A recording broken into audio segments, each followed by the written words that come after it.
Hello, I'm Simon Whistler, you're watching the Today I Found Our YouTube channel, and in the video today we're looking at whether there's really a fish that swims up your urine and into your bladder in the Amazon. If you've never heard of the candiru, also known as the pencil fish, the toothpick fish, the vampire fish, and the fish that swims into your pee hole, Google any one of those names, yes, even the last one, and you'll see hundreds of pages talking about this thing. It's a thin, translucent fish that has a nasty habit of swimming up a stream of urine and lodging itself in the urethra of an unfortunate man or woman.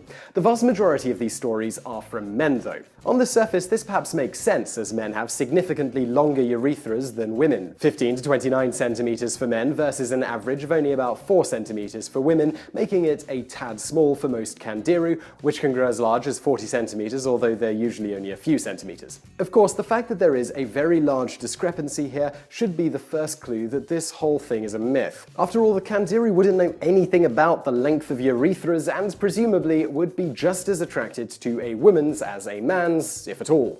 Luckily for us, the fish can't actually swim up your urine, which hasn't stopped people claiming it can, and often does. One of the early accounts of this was in 1855, when Francis de Castelnau stated he was told by a South American fisherman not to pee in the water, even when standing outside of it, because the fish in question springs out of the water and penetrates into the urethra by ascending the length of the liquid column. First things first, according to all known laws and rules of fluid dynamics, swimming directly up a stream of human urine is impossible.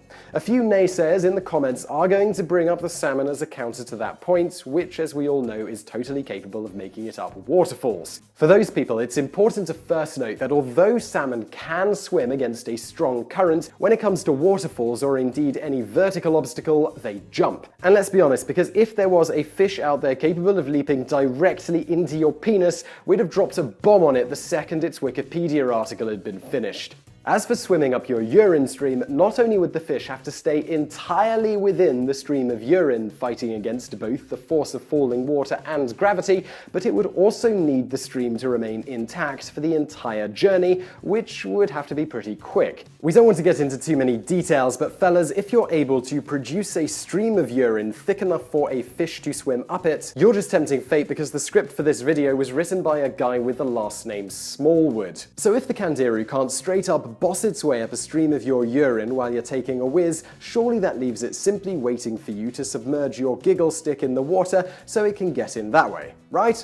Well, luckily for everyone watching this, this too is very, very unlikely. When candiru expert and possible hero Dr. Stephen Spott was asked what the odds of a candiru lodging itself in your 9-iron were, he responded quite flatly, about the same as being struck by lightning while simultaneously being eaten by a shark. Now, admittedly, our math might be a little off here, but we think that ranks as being pretty unlikely. So where does this rumor come from? While there are references of this as far back as 1829, in that case from biologist C.F.P. von Martius, who was told of this happening by natives, the myth saw its biggest surge in popularity thanks to a book written in the 1930s aptly called The Candiru by Dr. Eugene Goudart.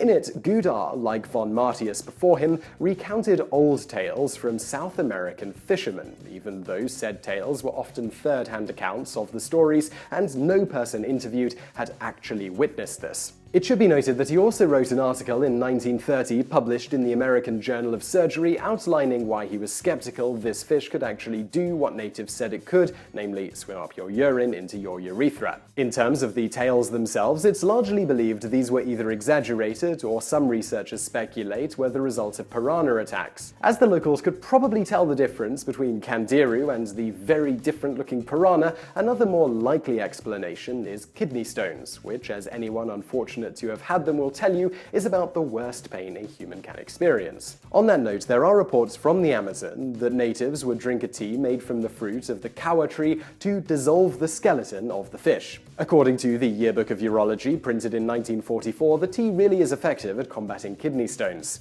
Given that the fish in question is translucent and small, one can see how these people might become convinced it was the fish getting into their bodies that was causing the skeleton. The one real piece of modern evidence that suggests a candiru could actually lodge itself in your baby maker comes from a single case in 1997. The case, which involved one Dr. Samad, is the only known instance in which a candiru has supposedly been removed from a human male.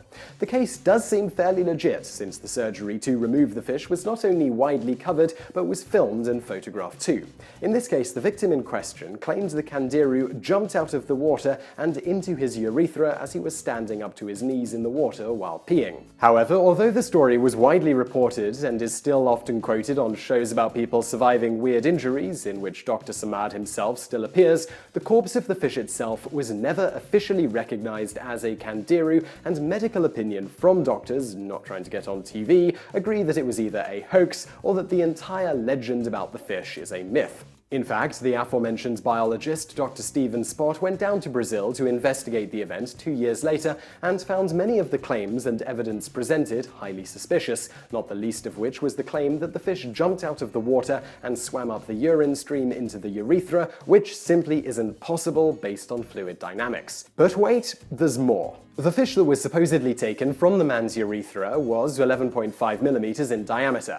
For your reference, a typical male's urethral opening is only about 6 millimeters. While it's certainly possible to make it expand to allow such fish to enter, the fish would have had to propel itself with some pretty amazing force to make this happen by itself. Such a force it couldn't have generated by leaping out of the water, nor from swimming up a stream of liquid that was likely thinner than the fish itself. Of course, there's always the chance that Dr. Samad was telling the truth and that one unlucky sod really did have his day ruined when a fish jumped out of the water and swam into his love gun. I mean, people do win big-ticket lotteries, it's just extremely unlikely given the known facts of the case.